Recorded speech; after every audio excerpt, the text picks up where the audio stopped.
정치권의 주요 소식들 깊이 있게 분석해보는 시간 갖도록 하겠습니다. 김성환 시사평론가, 이경수 전 새누리당 부대변인과 함께합니다. 안녕하십니까? 안녕하십니까? 네, 안녕하세요.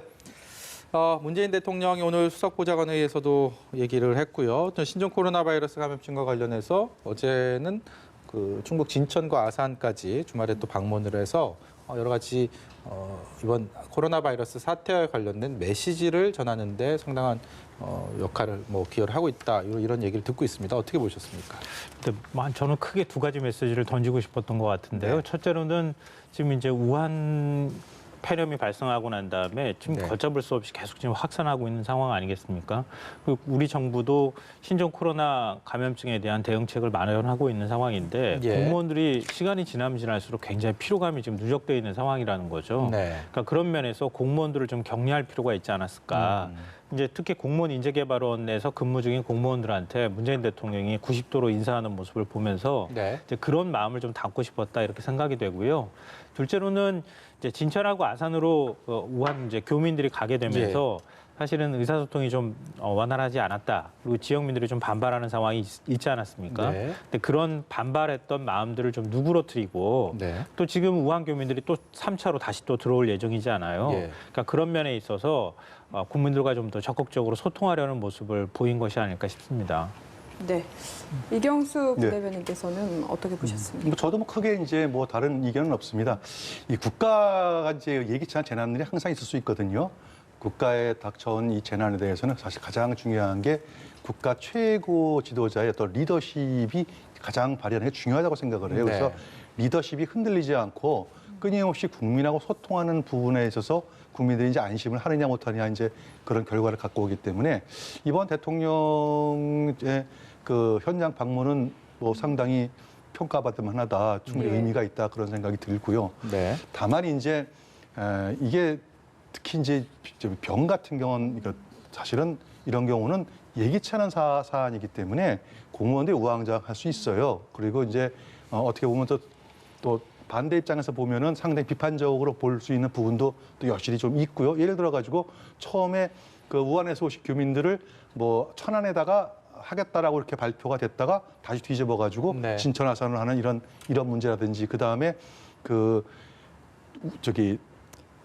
중국에서 온 사람들에 대해서 허베이성만 오시는 분만 통제할 거냐 아니면 중국 전체를 통제할 거냐에 대해서 어떤 정치적인 고려가 있다 없다라는 이런 논란, 여러 가지 논란이 있을 수 있습니다. 예. 하지만 이 논란은 논란대로 그치고 제일 중요한 거는 이렇게 국가 재난이 있을 때에는 국민이 여야를 막론하고 한 마음으로 이렇게 뜻을 모으는 이런 것들이 국난 극복하는 데 가장 중요한 요소가 되지 않을까 이렇게 보여집니다. 이 네. 코로나 사태를 두고 정부 대처에 대한 여론 평가도 조금씩 나오는 것 같은데 긍정적인 평가가 조금 더 우세한 것 같거든요. 근데 대신에 좀 경제에 미치는 영향을 두고는 걱정에 대한 목소리도 좀 있는 것 같습니다. 이런 부분은 어떻게 보시나요? 네, 방금 전에도 말씀하셨던 것처럼 중국 후베이성을 2주 동안 들렸던 사람들은 입국을 금지하겠다 이렇게 발표했잖아요. 중국 전역을 다 금지시켜야 된다고 하는 여론도 있는데요. 물론 불안감을 갖고 계시는 국민들 입장에서는 추가로 이제 감염자가 나오지 않도록 선제적인 조치를 취해야 되겠다고 마음 먹거나 아니면 그런 요구를 하실 수는 있다고 생각해요. 네. 김성환 평론가가 잠깐 자리를 비우시고 그 사이에 여론조사를 담당하시는 네, 우리 윤희용 윤희용 오피니언 라이브 라이브 여론분석센터장이 오셨습니다. 네. 시간이 안녕하십니까? 이렇게 많지는 않아갖고요. 네, 저희가 보수통합 얘기를 좀 해보려고 합니다. 보수통합에 대해서 새보수당의 유승민 의원이 어제 공을 던졌습니다. 자유한국당에다가.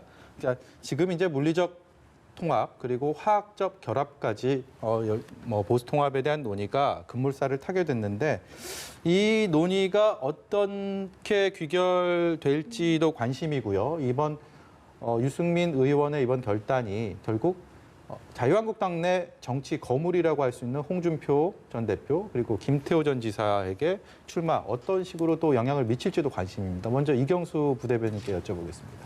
사실은 이제 한 말씀 드리면 만시지탄이다. 사실은 좀 늦은 감이 있습니다. 어떻게 보면은 이 황교안 대표 출마 부분하고 이걸 같이 연계해서 좀 말씀을 드려야 되는데 황교안 대표는 사실은 이미 한 달 전부터 종로 출마는 이미 마음속으로 생각을 하고 계셨어요. 근데 이제 황교안 대표 기본 전략은 뭐냐면은 종로에서 이낙연 전 총리하고 황교안 대표하고 1대1 어떤 두 사람의 대결이 아니고 문재인 정권에 대한 어떤 심판의 성격을 갖고 가야 되겠다라는 이런 선거 전략 속에서 이제 종로 출마를 결심했는데 그 중간 단계가 뭐였냐면 바로 보수 대통합이었거든요. 근데 보수 대통합이 조금씩 늦어지면서 그러면서 각종 언론이라든지 또 전문가들 사이에서 황교안 대표가 좀 겁을 먹은 게 아니냐, 좀 뭐 장수답지 않다 이런 이제 비판의 목소리가 계속 들리니까 황교안 대표 입장에서 볼 때도 야 이거를 극복을 빨리 해야 되는데 그래서 끊임없이 그 뭐 밀사를 보내고 네. 직접 통화도 해가지고 이제 통합 작업이 있는데 좀 늦었죠. 그래서 더 이상 늦추면 안 되겠다 싶어서 지난 금요일 날 이제 종로 출마를 선언하게 된 배경이 그렇게 된 거고요. 네. 어쨌든 간에 이번 결과는 어떻게 보면은 유승민 의원 입장에서 볼 때 굉장히 커다란 그 결단을 했다고 보여집니다. 지난 탄핵 정국 이후에 어떤 그 탄핵파 그다음에 뭐 잔류파 이렇게 해가지고 이렇게 분열되었던 어떤 보수가 이제 다시 하나로 뭉칠 수 있는 예. 그런 계기를 마련했다는 뜻에서 의미를 두고 싶습니다. 네, 그래서 어쨌든 저희가 설마 하던 종로의 두 잠룡의 맞대결이 성사가 된 건데 이 1대1 가상 대결 여론조사가 있었던 걸로 알고 있는데 결과가 좀 어떻게 나왔는지 들어볼 수 있을까요? 예, 결과는 어쨌든 지금 이낙연 전 총리, 이낙연 후보가 사실은 상당히 월등하게 앞서는 결과가 나왔었거든요. 네. 그래서 그것은 이제 물론 이제 이낙연 총리 같은 경우는 종로에 나오는 것이 이제 기정사실화된 상황. 그렇지만 지금 그래프가 이게 나오고 지난 있는데요. 주말에 예. 이제 출마 선언을 황교안 전 대표가 하기 전이죠. 이거는 하기 전이네요. 네, 하기 전입니다. 그러니까 1월 2일, 3일에 실시된 것이니까 지금 보면 격차가 좀 많이 나오고 있잖아요. 네. 그러니까 지금 뭐 이제 황교안 대표가 의지를 이제 밝힌 이후에는 이제 저거보다 결과는 좀 더 좁혀졌을 가능성은 있겠고 또 이후에 선고되는 과정 중에서는 더 좁혀질 가능성을 배제할 수는 없어 보여요. 지금 이제 가상 대결만으로 봤을 때 20%포인트라는 거는 지금 상당히 큰 상황은 것이죠. 상당히 큰 격차잖아요. 왜냐하면 이제 예. 황교안 대표도 이제 어떤 지명도라든가 인지도가 적은 인물이 아니기 때문에 유권자들이 이미 인지는 다 하고 있는 것이거든요. 인물에 대해서. 네. 그다음에 보수에서는 굉장히 상징성이 있는 인물인데 지금 이제 보수층 어쨌든 모든 지역구당 보수층이 어쨌든 40% 이상은 되는 것인데 예. 그 보수층들을 다 흡수하는 것을 아직 충분하게 해내지 못하고 있는 그런 상황입니다. 그래서 어쨌든 남은 기간 어쨌든 황교안 대표가 이렇게 적극적인 캠페인을 통해 가지고 격차를 좁혀야 되는 이제 과제를 안고 있는 것이긴 할 텐데요. 이 종로 같은 경우에 이제 과거에 보수 진영에서 후보들이 많이 당선된 곳이긴 합니다. 예. 그러나 정치 지형이 또 바뀐 측면도 있어요. 왜냐하면 지난 2010년부터 10년간 치러진 이 지역에 치러진 선거들이 한 7번 되거든요. 네. 대선도 있고 총선도 있고 지방선거도 있는데 그 7번의 선거들을 다 민주당 진영의 후보들이 승리를 했습니다. 네. 또 특히 2012년 대선 같은 경우는 박근혜 후보와 문재인 후보가 맞붙었지 않습니까? 최종 결과는 박근혜 후보의 당선으로 박근혜 대통령이 됐는데요. 종로에서는 문재인 후보가 박근혜 후보를 이겼어요. 예. 그러니까 과거에는 평창동과 부암동이라는 부촌 중심으로 유권자 지형이 이루어졌다고 한다면 최근에는 이 창신동, 숭인동이라고 하는 지역에 아파트 단지들이 많이 들어오면서 젊은 층이 젊은 비교적으로. 층의 유입이 이제 예. 있었던 것입니다. 그래서 이런 약간 다소간 과거에 비해서 바뀐 정치 지형 이것도 이제 황교안 대표가 이제 극복해야 될 이제 과제 중에 하나라고 할 수 있겠습니다. 네, 저 종로 대첩이라고 이제 언론은 명명을 하기 시작했습니다. 이 종로 대첩에 과연 어떤 결과가 나올지 너무 관심이 쏠리는데